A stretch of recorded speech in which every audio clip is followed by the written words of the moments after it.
All right, we are going to have a bit of a reflection and a chat about our picks at the start of the season. Now, about halfway through this NBA season, and at the start of the season, we had a take where we picked our MVP awards for most valuable player, and I think it's probably quite interesting to see that both our picks are still right up there.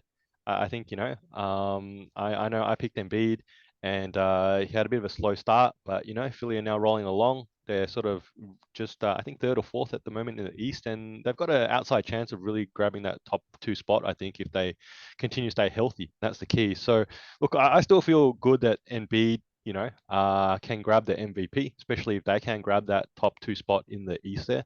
So I'm going to stick with my pick here. Embiid, I think, is still the man to chase here. But I'm going to say here that I think that one of the names that really you have to say that if the Nuggets stay first, Jokic should and probably could win three in a row. I'm surprised he's sticking with Embiid because I think we worry about the longevity, right, in terms of getting through a full season and being competitive. And I would make a case to say I think that team success hinges more on James Harden than it does on Joel Embiid. But in terms of your dark horse pick, I would, I would chime in with that. He is actually having a career year.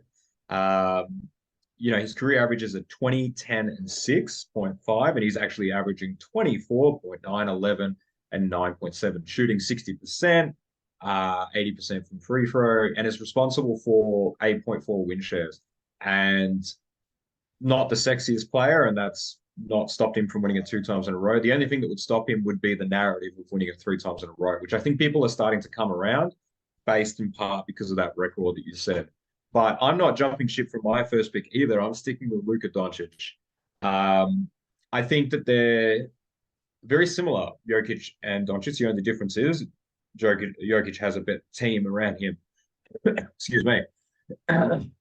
Luka is averaging 33 points, 9 rebounds, almost 9 assists, shooting just under 50%, and is responsible for 7.6 win shares. The difference, or how I would separate the two of Jokic and him, is anyone that game plans for Dallas knows we need to handle Doncic. And he's seen a lot of different defensive coverages.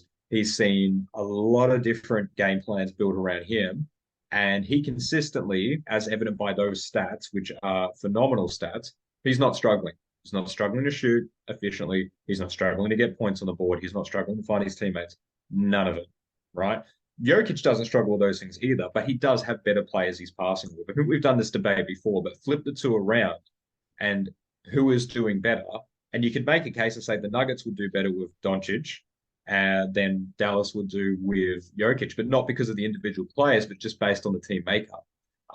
We've talked about Dallas having they have a makeup where they have shooters around Doncic, but there are still some lacking things. There's playmaking that's kind of lacked there. There's defensive bigs that's kind of lacking there. So I'm sticking with Doncic. I think that we're witnessing something here, and if anything, if they keep close, I think the narrative could hurt Jokic, and assuming that Dallas stays in the top four, he's right within reach of it.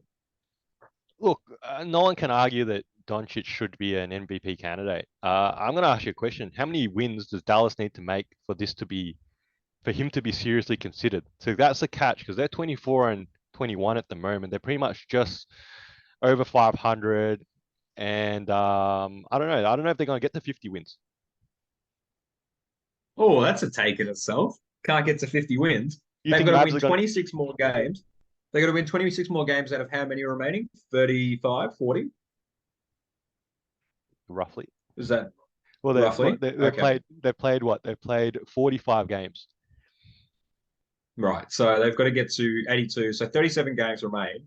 And they have to win And so 26 they need to out of win, they need 36. to go 26 and 11. So they need to go 26 and 11 the rest of the way.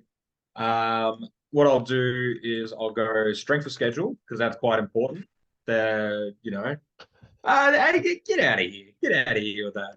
It's the thing is, at this stage in the season, Right strength of now, schedule. off the top of the bat, do you believe the Mavs are going to go 26 and 11 the rest of the way? I'm going to say no straight away. No. I would like to see the strength of schedule before I go and make that claim. Um, they're actually going to be versing middle of the range teams. Yep. So they're going to be Lucas versing 500 Lucas teams. sitting every single back to back at the moment as well. All right. And they've lost every single game he hasn't played.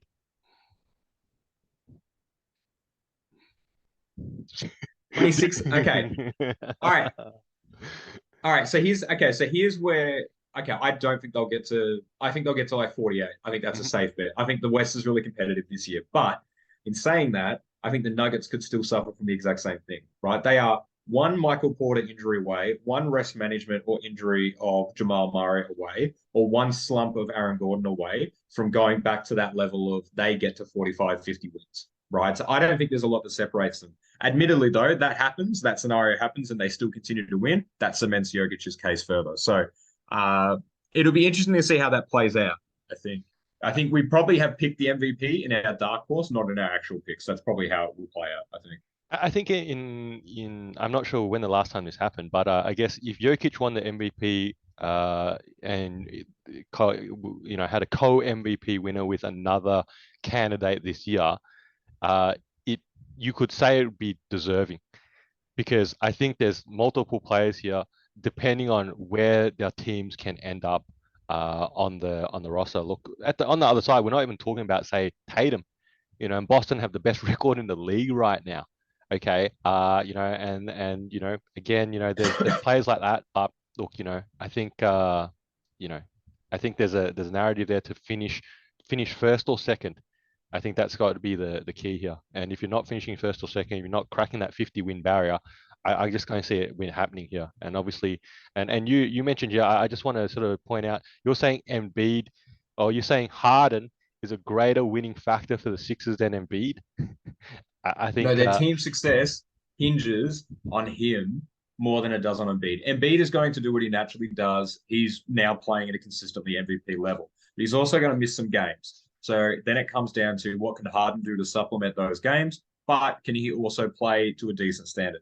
I think Philadelphia is probably in that bit of a limbo. This is a completely separate take, but they're in that bit of a limbo where I think that they're a good regular season team and they will probably get to the second round and then it's over again. I think that's how Philadelphia is built and constructed. But we won't get onto that right now. We'll save that for playoffs, I guess. Yo, this is Two Guys with Spare Time. I'm Faz, this is Nick. You're probably a basketball fan like us, so hopefully you can throw us an assist and giving our video a like and subscribing to our channel. And if you got thoughts, feelings, or even some suggestions, please put them down in the comment section below. And thank you for using your spare time to watch us in our spare time.